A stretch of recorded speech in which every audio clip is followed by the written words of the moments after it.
Quantity जो कि उस कमोडिटी की आप मार्केट में सप्लाई करते हैं, और इन दोनों का जो रिलेशनशिप होता है वो इस तरह से होता है कि P यानी कि price is equal to A minus B and Q। हम लोग जो डिमांड फंक्शन पढ़ेंगे वो एक स्ट्रेट लाइन फंक्शन होगा, इसलिए आपको यहाँ से देख के भी पता चल रहा होगा कि जो वेरिएबल्स है उनकी पावर जो है वो ज़्यादा से ज़्यादा 1 है, तो ये स्ट्रेट लाइन फंक्शन होता है।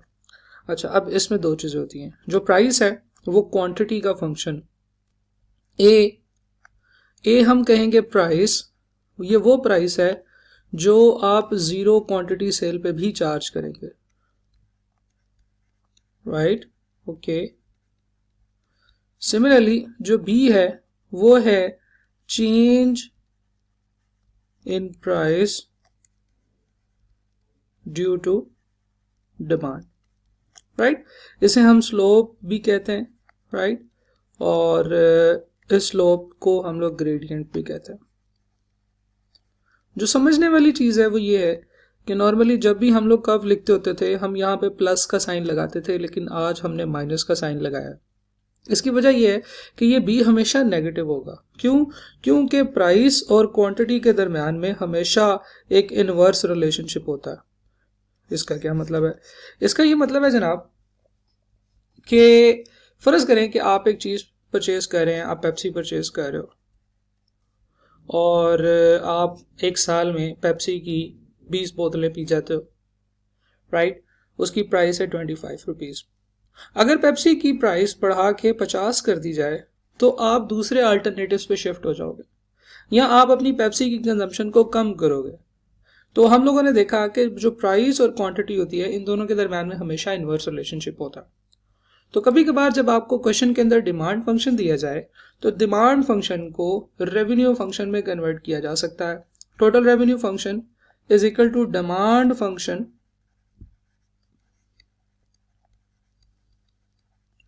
Multiply by quantity. तो आप इस तरह से बहुत इजीली डिमांड फंक्शन को क्वांटिटी में कन्वर्ट कर सकते हैं। और बाकी उसके अलावा जो भी कैलकुलेशन हम इससे पहले पढ़ चुके हैं वो सारी की सारी बिल्कुल उसी तरह से अप्लाई होंगी। कुछ सवाल देखते हैं जी जिनमें डिमांड फंक्शन आपको दिया हो और वहां से आप रेवेन्यू फंक्शन कैलकुलेट करते हैं और फिर उसके बाद आप बाकी काम इसके ऊपर कर सकते हैं। ये एक एग्जांपल है जनाब हमारे पास। एग्जांपल ये कहती है कि डिमांड कर्व है P is equal to 40 minus 0.005 Q और a business manufactured goods at a variable cost of 2 per unit और फिक्स कॉस्ट है 500,000। आपको डिमांड कर्व दी हुई है और वेरिएबल और फिक्स कॉस्ट के बारे में इंफॉर्मेशन दी हुई है और आपसे ये पूछा जा रहा है कि जनाब डिमांड कर्व बनाए, डिमांड कर्व से टोटल रेवेन्यू कर्व बनाए। This is the question, right? तो टोटल रेवेन्यू कर्व कैसे बनेगी जनाब? डिमांड फंक्शन आपके पास दिया हुआ है, डिमांड फंक्शन को आपने मल्टीप्लाई करना है क्यू के साथ, तो आपके पास टोटल रेवेन्यू फंक्शन आ जाएगा। डिमांड फंक्शन क्या है? आपके पास निशानी है कि पी उसके एक साइड पे होगा और क्यू दूसरी तरफ होगा। तो this is your demand function which is 40 minus 0.005 Q. आपने इसको मल्टीप्लाई करना है क्यू के साथ, जो भी वेरिएबल इन्वॉल्व है। अगर यहाँ पे x लिखा होता तो आपने इसको फिर x से मल्टीप्लाई करना था। तो 40 Q minus 0.0005 Q square is your total revenue function. Similarly अगर इस डाटा में मैं आपसे पूछूं कि बताएं कि टोटल कॉस्ट फंक्शन क्या है, तो टोटल कॉस्ट फंक्शन क्या होता है जनाब? आप देखें कि 2 रुपये पर यूनिट जो वेरिएबल कॉस्ट है, तो मैं 2Q तो इसका वेरिएबल कंपोनेंट बन जाएगा और 500,000 इसकी फिक्स कॉस्ट है, तो 500,000 is the fix cost, right? Okay. अब यहाँ से आप कैलकुलेशन कर सकते हैं। फर्ज करें कि आपसे प्रॉफिट मैक्सिमाइजिंग क्वांटिटी का पूछा जाए तो आप कैसे कैलकुलेट करोगे? आपके पास टोटल रेवेन्यू है, टोटल रेवेन्यू से मार्जिनल रेवेन्यू निकालें, टोटल कॉस्ट है, टोटल कॉस्ट से मार्जिनल कॉस्ट निकालें, इन दोनों को आपस में एक दूसरे के इक्वल रखें और यहाँ से प्रॉफिट मैक्सिमाइजिंग क्वांटिटी निकाल लें, राइट? हम लोग अगले सवाल की तरफ मूव करते हैं। बिल्कुल सेम सवाल है जी। उसने कहा कि the company has estimated that the demand curve for its product is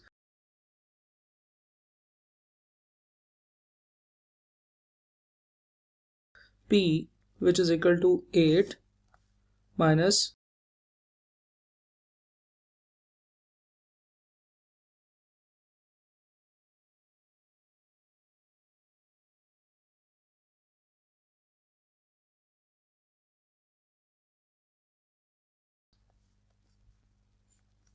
0.05 Q.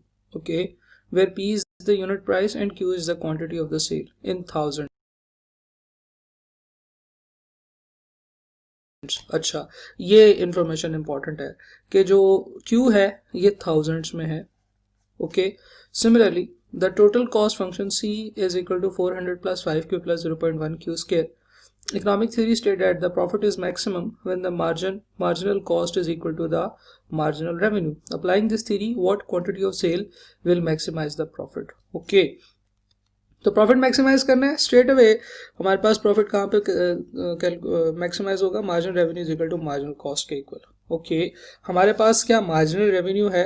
नहीं है, लेकिन इसको कैलकुलेट करने का मुझे पता है तरीका क्या होता है कि टोटल रेवेन्यू का फर्स्ट डेरिवेटिव कैलकुलेट कर. क्या हमारे पास टोटल रेवेन्यू है?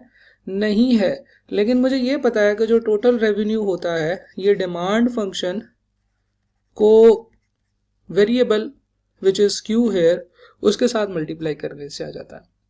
तो जनाब मैं क्या करूंगा? सबसे पहले मैं टोटल रेवेन्यू कैलकुलेट करूंगा. टोटल रेवेन्यू से मार्जिनल रेवेन्यू कैलकुलेट करके यहाँ पे पुट कर दूंगा. सिमिलरली मेरे पास टोटल कॉस्ट फंक्शन यहाँ पे दिया हुआ है, यहाँ से मैं मार्जिनल कॉस्ट कैलकुलेट करके इन दोनों को इक्वल रखूंगा और उसके बाद यहाँ से प्रॉफिट मैक्सिमाइजिंग क्वांटिटी कैलकुलेट कर लूंगा. तो इस तरह से जनाब हमारा सवाल चलेगा. तो हम लोग इसे कैलकुलेट करते हैं जनाब. Total revenue is equal to demand multiply by Q, और जो डिमांड फंक्शन है वो है P is equal to 8 minus 0.05 Q. और इसको जब मैं दोबारा Q से मल्टीप्लाई करूंगा तो मेरे पास आ जाएगा जी 8Q minus 0.05 Q square. This is your total revenue function. अब इस टोटल रेवेन्यू फंक्शन का डेरिवेटिव लूंगा तो मेरे पास मार्जिनल रेवेन्यू आ जाएगा. तो मैं कह सकता हूँ कि जी टोटल रेवेन्यू है 8Q माइनस 0.05 Q स्क्वायर. तो टोटल रेवेन्यू का जो डेरिवेटिव होगा that will be equal to 8 minus 0.1 Q. Right, this is your marginal revenue. इस चीज़ को मैं यहाँ पे पुट कर दूंगा इक्वालिटी की इस तरफ कि जी 8 minus 0.1 Q. Similarly total cost आपको दी हुई है, आप यहाँ से मार्जिनल कॉस्ट फंक्शन कैलकुलेट करके एक दूसरे के इक्वल रख दोगे. सिर्फ और सिर्फ जो चीज़ आपने गौर करनी है वो ये है कि जो आंसर आपके पास आएगा, यहाँ से देख लेते हैं, जो आंसर आपके पास आएगा वो आंसर आएगा 10. तो आपने 10 आंसर टिक नहीं करना. क्यों? क्योंकि आपके जो क्वांटिटी है वो थाउजेंड्स में है. इसका मतलब ये है कि 10 यूनिट्स आपका आंसर नहीं है, 10,000 यूनिट्स आपका आंसर है. राइट, तो इस चीज़ को आपने ध्यान में रखना है. और इस क्वेश्चन को कंप्लीट करें. हम लोग अगले सवाल की तरफ मूव करते हैं जी. तो एक और सवाल है. इस सवाल में सिर्फ एक चीज़ समझाने वाली है, वो मैं आपको समझाऊंगा. इस क्वेश्चन को आप खुद कंप्लीट करोगे.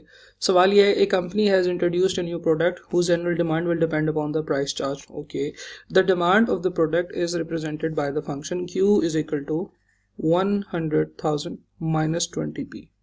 राइट, ये डिमांड फंक्शन है क्या?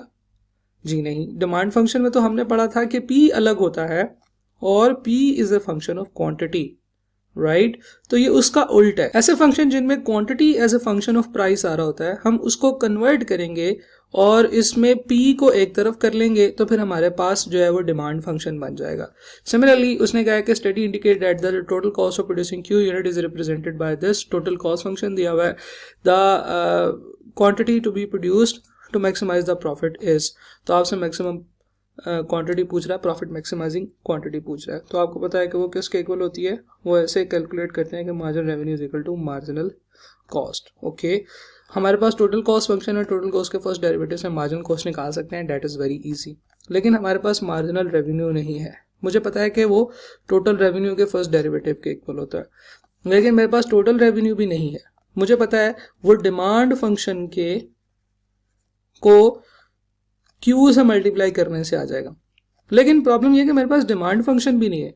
मेरे पास quantity as a function of price है. Quantity is equal to 100,000 minus 200p.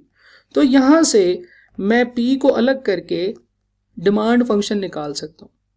तो सबसे पहले मैं क्या करूंगा, मैं यहां से माइनस 200 को ब्रैकेट की दूसरी तरफ ले जाऊंगा तो मेरे पास 200p रह जाएगा, which is equal to 100,000 minus Q. Q इधर ले आते हैं फिर P को इधर अकेला कर देते हैं तो मेरे पास यहाँ पे रह जाएगा 100,000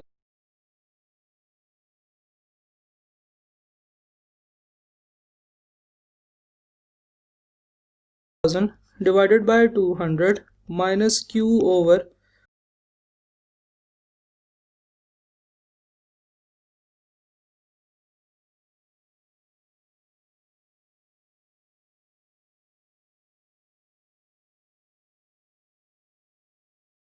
टू 100।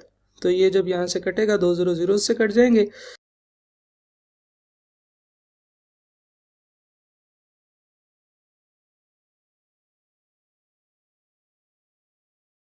To 5 10 and 00। तो हमारे पास जो प्राइस फंक्शन बनेगा that is equal to 500 minus Q over 200। ये आपका फंक्शन है जिसको हम डिमांड फंक्शन कहते हैं। मेरा क्या है जनाब, P is equal to 500 minus Q over 200। तो 500 माइनस क्यू ओवर 200 इसको जब मैं मल्टीप्लाई करूंगा Q के साथ तो मेरे पास टोटल रेवेन्यू फंक्शन आ जाएगा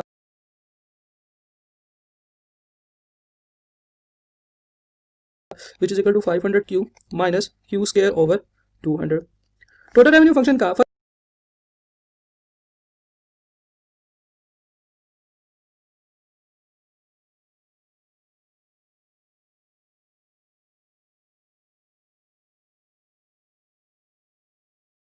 डेरिवेटिव लेने से मेरे पास मार्जिनल रेवेन्यू आ जाएगा। तो मैं मार्जिनल रेवेन्यू की कैलकुलेशन के लिए टोटल रेवेन्यू फंक्शन जो मैंने यहाँ पे कैलकुलेट किया है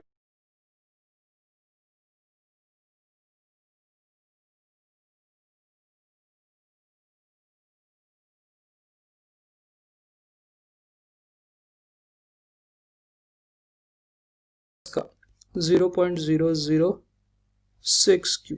अब यहाँ से आप इसे आगे सॉल्व कर सकते हो। फॉर एग्जाम्पल मैं कहता हूँ कि ये है 500, इसको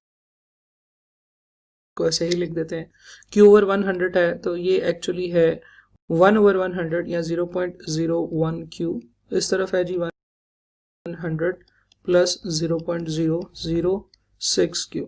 Q सारे एक तरफ ले जाते हैं, बाकी वैल्यूज दूसरी तरफ ले जाते हैं। 500 minus 100 is equal to 0.006Q plus 0.01Q।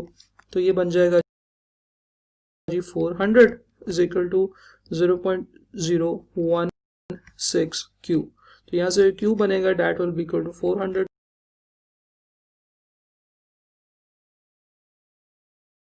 Divided by 0.016। तो हमारे पास ये आंसर आ रहा होगा जनाब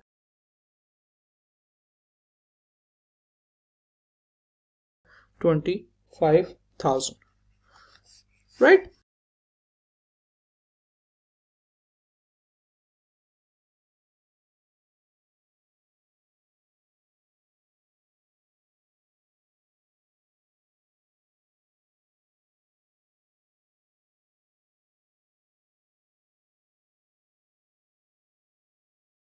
तो 25,000 is the profit maximizing quantity. Answer B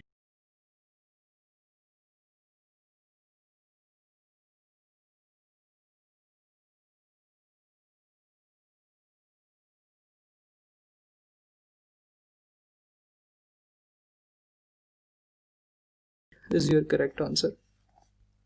तो इस तरह से हमने देखा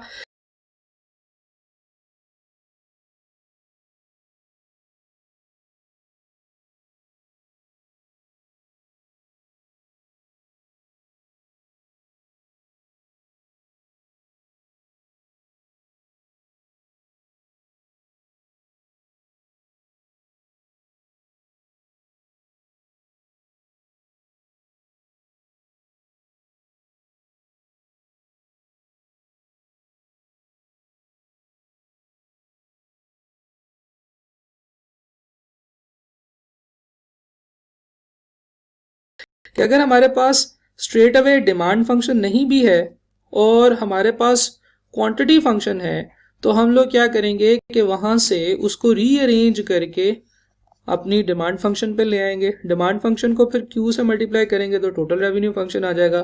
टोटल रेवेन्यू फंक्शन का डेरिवेटिव लेंगे तो मार्जिनल रेवेन्यू फंक्शन आएगा जो कि हम अपने फॉर्मूला में यूज कर सकते हैं। इसके अलावा आपने ये गौर किया होगा कि ये जो डिमांड फंक्शन होता है ये एक स्ट्रेट लाइन फंक्शन होता है। और हमने पढ़ा है कि जो स्ट्रेट लाइन फंक्शन है इसको हम लोग फाइंड आउट भी कर सकते हैं अगर हमारे पास 2 पॉइंट्स हों। तो हम लोग डिमांड फंक्शन को ड्रॉ भी कर सकते हैं, जो कि एक बहुत ही इजी सा प्रोसीजर होता है। हम लोग 2 पॉइंट फॉर्म्स पढ़ते हैं। फॉर एग्जांपल आप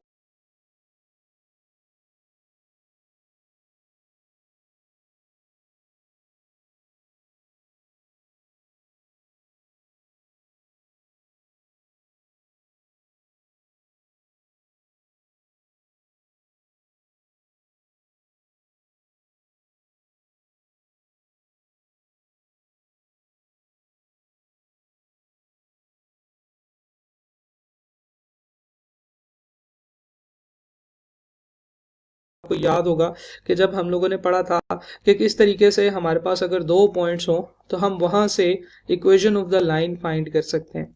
हमने कहा था कि अगर आपके पास एक पॉइंट है x1 y1 और एक पॉइंट है x2 y2 और ये दोनों पॉइंट उस लाइन पे फॉल कर रहे हैं और क्योंकि वो एक स्ट्रेट लाइन है तो यहां से हम लोग 2 पॉइंट इक्वेशन बना सकते हैं, जिसका फार्मूला होता है जनाब y minus y1 over x minus x1 is equal to y2 minus y1 over x2 minus x1। तो अगर हमारे पास 2 पॉइंट्स ऐसे दे दिए जाएं जिनमें प्राइस और डिमांड का रिलेशनशिप दिया हो तो हम वहां से बहुत इजीली अपना डिमांड फंक्शन कैलकुलेट कर सकते हैं और उस डिमांड फंक्शन से टोटल रेवेन्यू फंक्शन कैलकुलेट किया जा सकता है और टोटल रेवेन्यू से हम लोग अपने प्रॉफिट मैक्सिमाइजिंग पॉइंट की तरफ जा सकते हैं। तो 1-2 सवाल देखते हैं जी, फिर उसके बाद हम लोग इस चैप्टर को कंक्लूड करेंगे। हमारे पास सवाल है calculate the profit maximizing quantity and price. आपने प्रॉफिट मैक्सिमाइजिंग क्वांटिटी और प्राइस दोनों चीजें कैलकुलेट करनी है।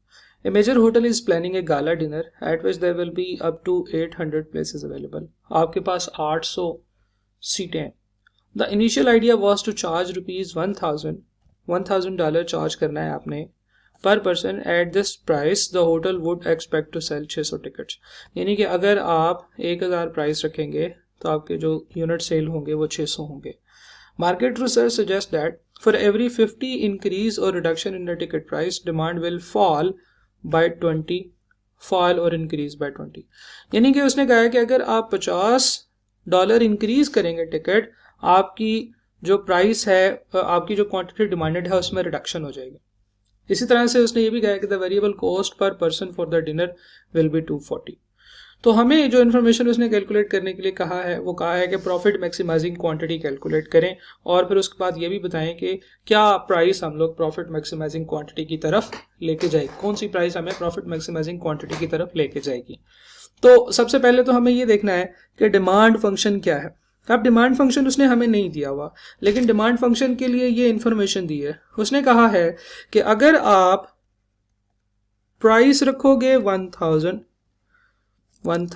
तो जो क्वांटिटी डिमांडेड होगी, जो आपकी क्वांटिटी होगी वो 600 होगी। और अगर आप प्राइस रखोगे 1050, उसने कहा ना फॉर एवरी इंक्रीज ऑफ 50, तो आपकी क्वांटिटी डिमांडेड में क्या हो जाएगा, डिक्रीज हो जाएगा। और अगर आप प्राइस डिक्रीज करोगे तो क्वांटिटी डिमांडेड इंक्रीज हो जाएगी। तो दोनों चीजें उसने साथ साथ में लिखी हैं कि इंक्रीज के लिए क्या होगा, प्राइस फॉल कर, डिमांड फॉल कर जाएगी, और डिक्रीज के लिए या रिडक्शन के लिए क्या होगा,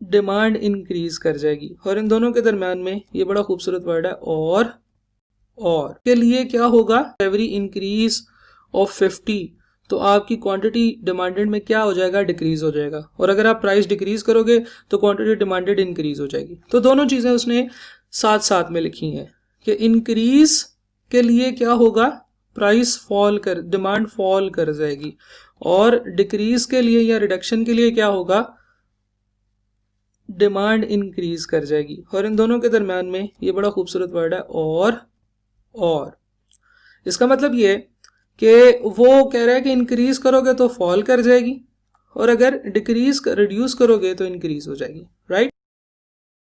तो ये बताने का, इंफॉर्मेशन कम्युनिकेट करने का तरीका है और इसका मतलब ये कि वो कह रहा है कि इंक्रीज करोगे तो फॉल कर जाएगी और अगर रिड्यूस करोगे तो इंक्रीज हो जाएगी, राइट। तो ये बताने का, इंफॉर्मेशन कम्युनिकेट करने का तरीका है, जिससे हमें ये पता चला कि अगर प्राइस 50 रुपये इंक्रीज कर देंगे तो क्वांटिटी में हमारे क्या फ़र्क आ जाएगा, क्वांटिटी हमारी डिक्रीज होके 580 हो जाएगी। अब ये हमारे पास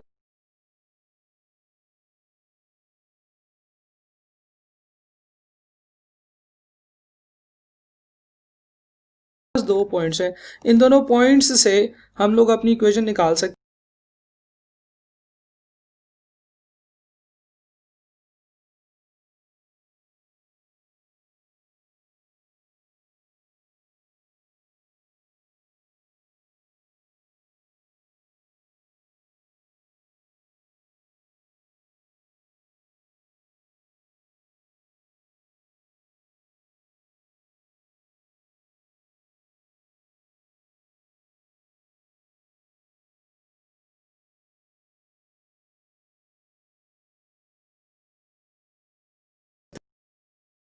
और वो इक्वेशन क्या है जी, y is equal to A plus B X होती है, आपको याद होगा।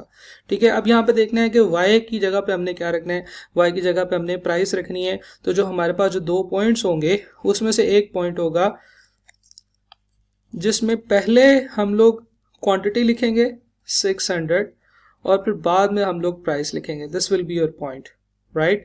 सिमिलरली 580 है और उसकी प्राइस है 1050। ये दो पॉइंट्स हैं आपके पास। अब इन दोनों पॉइंट से हम लोग 2 पॉइंट फॉर्म वाली इक्वेशन यूज करते हुए डिमांड फंक्शन ड्रॉ कर सकते हैं, जो कि क्या होता था जनाब, जी बिल्कुल ठीक है, होता था y minus Y one over x minus x1 x minus x1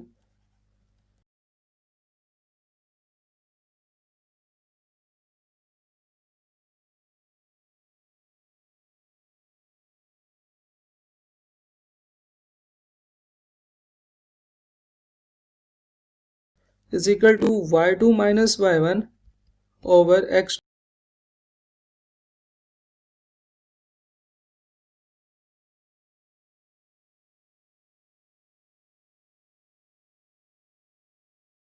minus x1। तो जनाब y तो होता है हमारे पास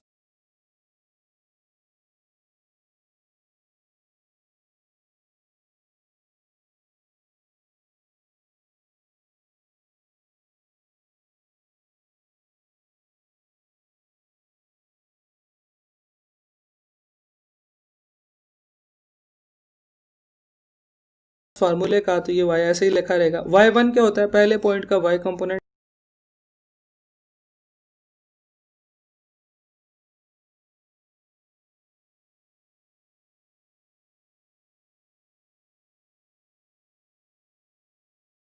that will be equal to 1000 और फिर नीचे x उसी तरह से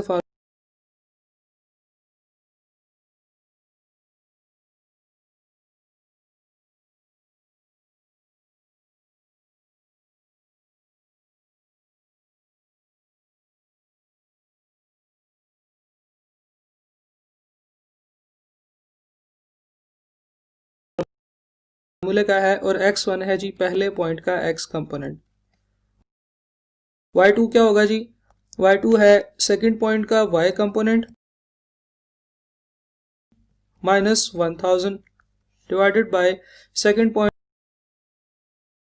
का x कंपोनेंट माइनस 600, राइट। तो जब हम यहाँ से इसे सॉल्व करेंगे या रिड्यूस करेंगे, ये y माइनस 1000, 1050 माइनस 1000 ये 50 हो जाएगा और ये माइनस का 20 हो जाएगा और ये x माइनस 600 होगा। कंटिन्यू करते हैं जनाब, माइनस 220 उधर जाके मल्टीप्लाई हो जाएगा और x minus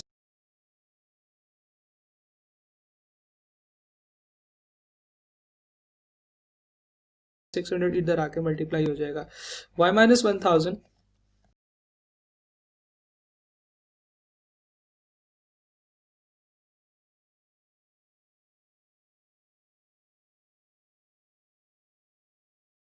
multiply by -20 is equal to 50 multiply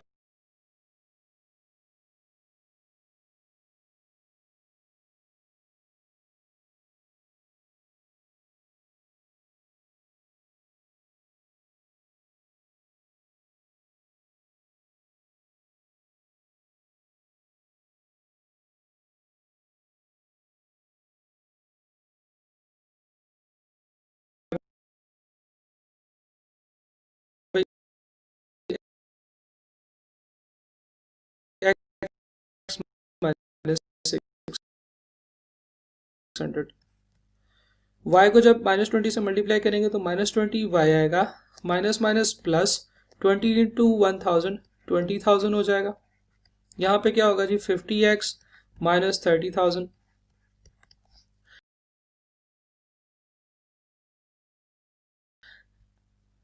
उसके बाद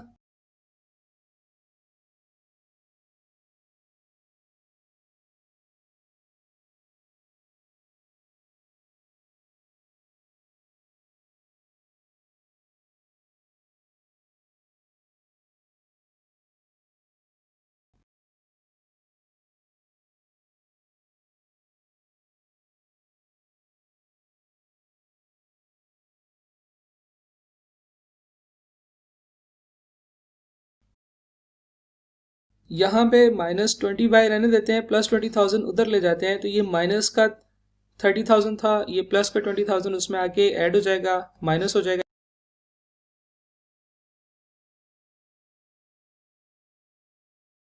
यानी कि, तो ये माइनस का 50,000 हो जाएगा, तो ये बनेगा -20y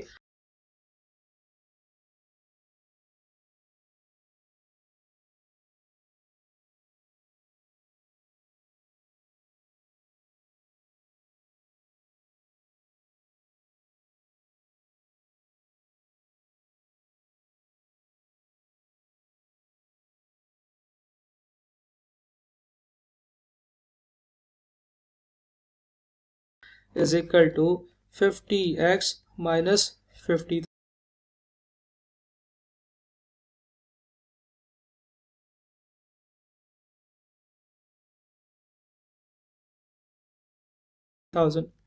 राइट, और जब मैं y को इधर से दूसरी तरफ लेके जाऊंगा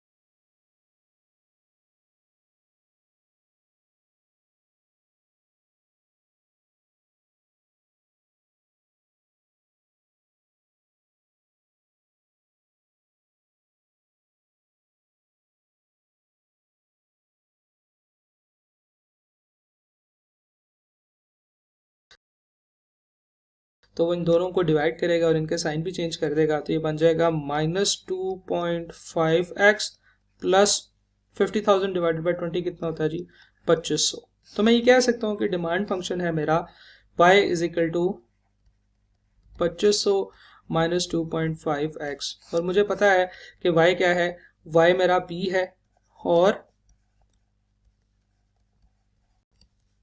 x जो है वो q है, तो this is my demand function p is equal to 2500 minus 2.5q। तो इसको मैं यहाँ पे यूज कर सकता हूँ जब उसने मुझे कहा है कि आपने क्या कैलकुलेट करना है, प्रॉफिट मैक्सिमाइजिंग क्वांटिटी कैलकुलेट करनी है। तो प्रॉफिट मैक्सिमाइजिंग क्वांटिटी कैलकुलेट करने के लिए मैं क्या करूँगा जनाब, मैं marginal revenue is equal to marginal cost रखूँगा।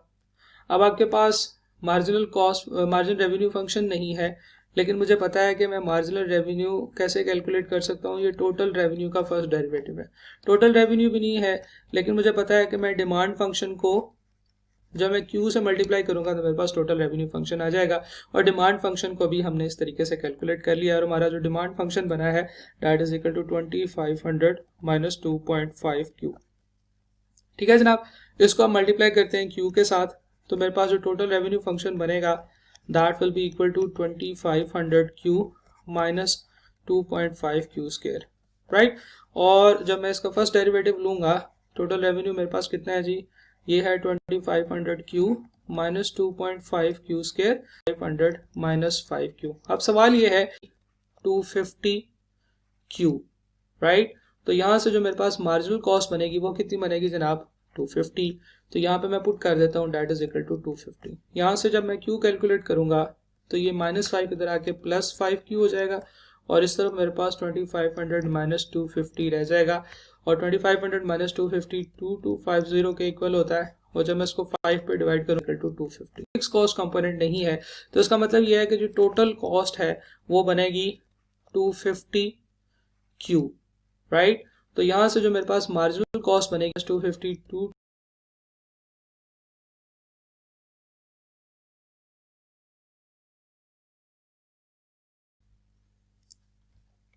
450। तो जनाब प्रॉफिट मैक्सिमाइजिंग क्वांटिटी जो है वो आपकी 450 है, और इसके बाद आपसे ये भी पूछा गया है कि आप कितना जो है वो मैक्सिमम प्रॉफिट कमा सकते हैं, बल्कि इस दफा उसने मैक्सिमम प्रॉफिट नहीं पूछा, उसने आप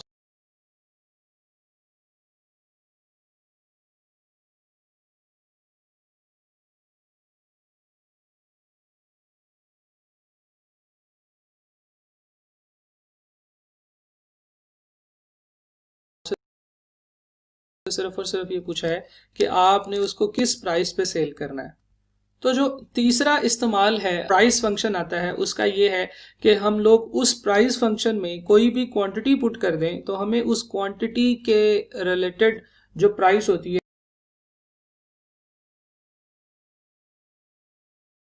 है वो हमें पता चल जाती है। फॉर एग्जांपल हम लोगों ने इस वक्त जो प्राइस फंक्शन निकाला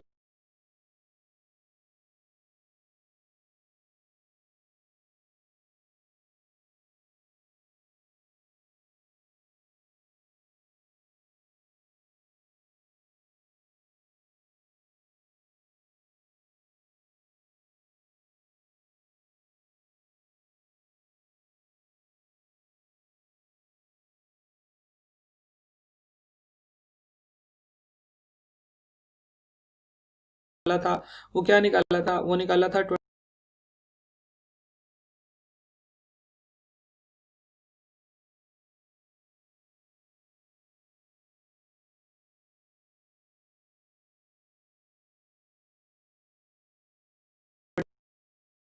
2500 माइनस 2.5 क्यू। तो price function is equal to 2500 minus 2.5 Q. तो अगर मैंने प्राइस कैलकुलेट करनी हो कितने यूनिट्स पे, अगर मैंने प्राइस 450 यूनिट पे कैलकुलेट करनी हो तो मैं प्राइस फंक्शन को ही यूज करूंगा, और इस फंक्शन में 2500 माइनस 2.5 और क्यू की जगह पे 450 लिख दूंगा। तो मेरे पास वो अमाउंट आ जाएगी जो कि मैं इस क्वांटिटी के ऊपर चार्ज करूंगा, राइट। तो मेरे पास जो प्राइस होगी वो होगी 2500 minus 2.5 into 450, that will be equal to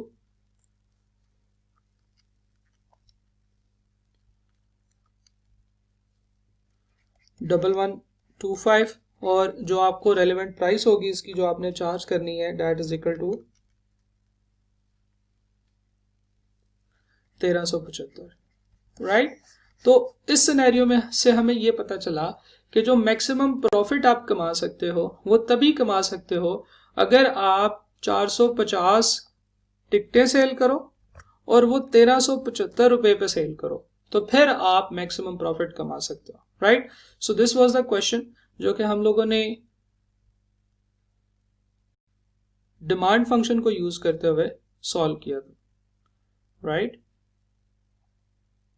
इस सवाल को गौर से देखें। सवाल में उसने हमें कहा था कि जनाब आपने